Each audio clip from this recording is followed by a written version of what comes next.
आज के इस पैरानॉर्मल केस फाइल विश्लेषण में स्वागत है। आज हम जिस घटना के बारे में बात करने वाले हैं ना, वो कोई मनगढ़ंत कहानी बिल्कुल नहीं है, बल्कि 1990 में एक बेहद सुरक्षित सरकारी कैंपस में घटी एक रोंगटे खड़े कर देने वाली सच्ची घटना है। तो चलिए, बिना किसी देरी के इस अनसुलझे रहस्य की गहराई में उतरते हैं। ठीक है, तो इसे ऐसे समझते हैं।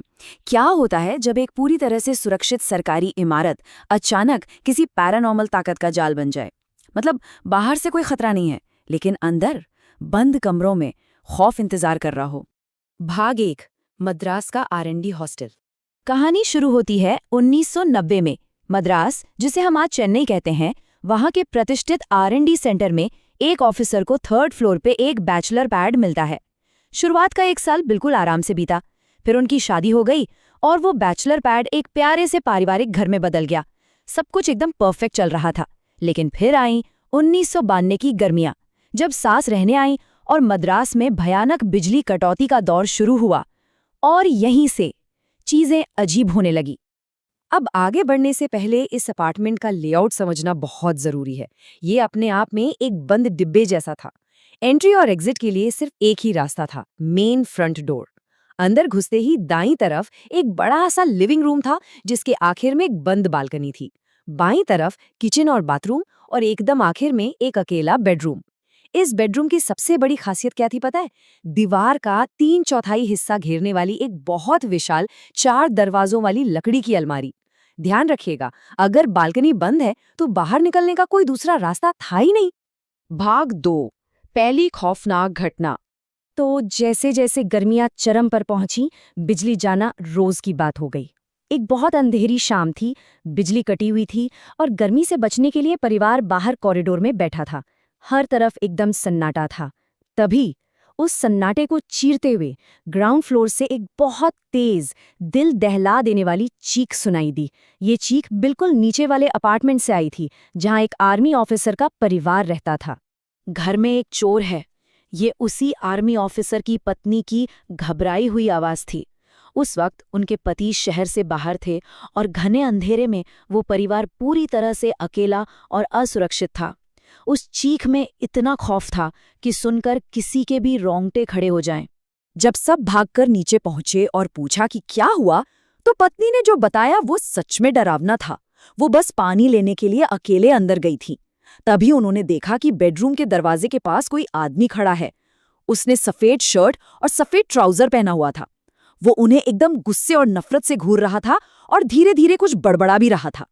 फिर वो आदमी मुड़ा, बेडरूम के अंदर गया और उस विशाल लकड़ी की अलमारी के अंदर घुसकर गायब हो गया।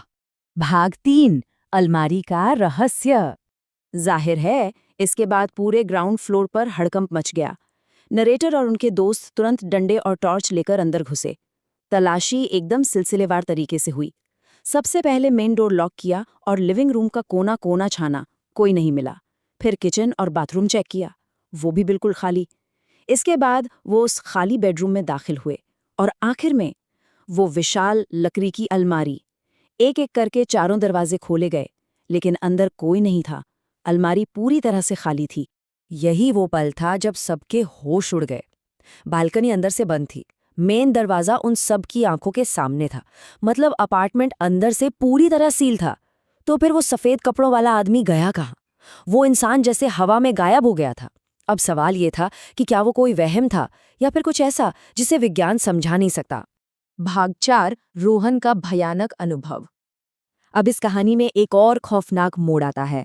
इस घटना के कुछ महीनों बाद उसी इमारत के 3rd फ्लोर पर चलते हैं।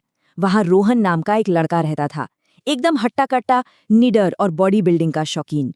रोहन भूतों और पैरानॉर्मल चीजों को बिल्कुल नहीं मानता था और खुलेआम इनका मजाक उड़ाता था। लेकिन एक रात सब बदल गया। रात के करीब 2 बज रहे थे। रोहन को अचानक किसी अजीब सी आवाज ने जगाया। कोई उसका नाम पुकार रहा था।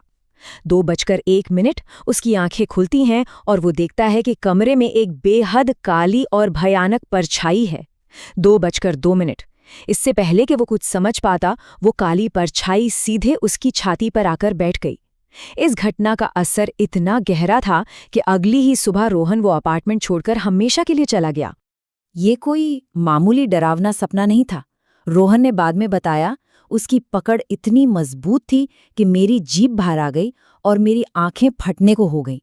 मेरे फेफड़ों में हवा की एक बूंद नहीं बची थी। मुझे लगा कि मैं बस अब मरने ही वाला हूं। जरा सोचिए, एक ताकतवर बॉडी बिल्डर और उसे एक अदृश्य चीज ने पूरी तरह बेबस कर दिया था। और फिर अचानक ही उस साए ने रोहन को छोड़ दिया। रोहन वहां से जान बचाकर भागा और अपने सामने रहने वाले दोस्त के दरवाजे को जोर जोर से पीटने लगा। जब दरवाजा खुला तो रोहन की हालत देखने लायक थी।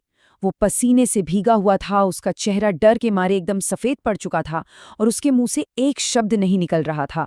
जो इंसान भूतों का मजाक उड़ाता था वो उस रात पूरी तरह टूट गया था। भाग 5, अनसुलझे सवाल। अब अगर हम इन दोनों घटनाओं को ध्यान से देखें तो एक बहुत दिलचस्प बात सामने आती है। ग्राउंड फ्लोर पर जो दिखा वो सफेद कपड़े पहने एक आदमी था जो सिर्फ घूर रहा था और फिर गायब हो गया। लेकिन थर्ड फ्लोर पर एक बेहद डरावनी काली परछाई थी जिसने सीधा शारीरिक हमला किया। क्या ये दोनों एक ही आत्मा के दो रूप थे या फिर उस हॉस्टल में एक से ज्यादा पैरानॉर्मल ताकतें मौजूद थीं? ये सवाल आज भी मद्रास के उस R&D हॉस्टल से जुड़ा एक गहरा रहस्य है। क्या वो सच में भूत था? सबसे अजीब बात तो ये है कि रोहन के वहां से जाने के बाद उस इमारत में फिर कभी कोई पैरानॉर्मल एक्टिविटी नहीं हुई। वो साया हमेशा के लिए गायब हो गया। तो क्या कुछ जगहें सच में पैरानॉर्मल ताकतों का शिकार बन सकती हैं या फिर ये सब इंसान के दिमाग का कोई जटिल खेल है? ये एक ऐसा अनसुलझा रहस्य है जिसका जवाब शायद हमें कभी न मिले।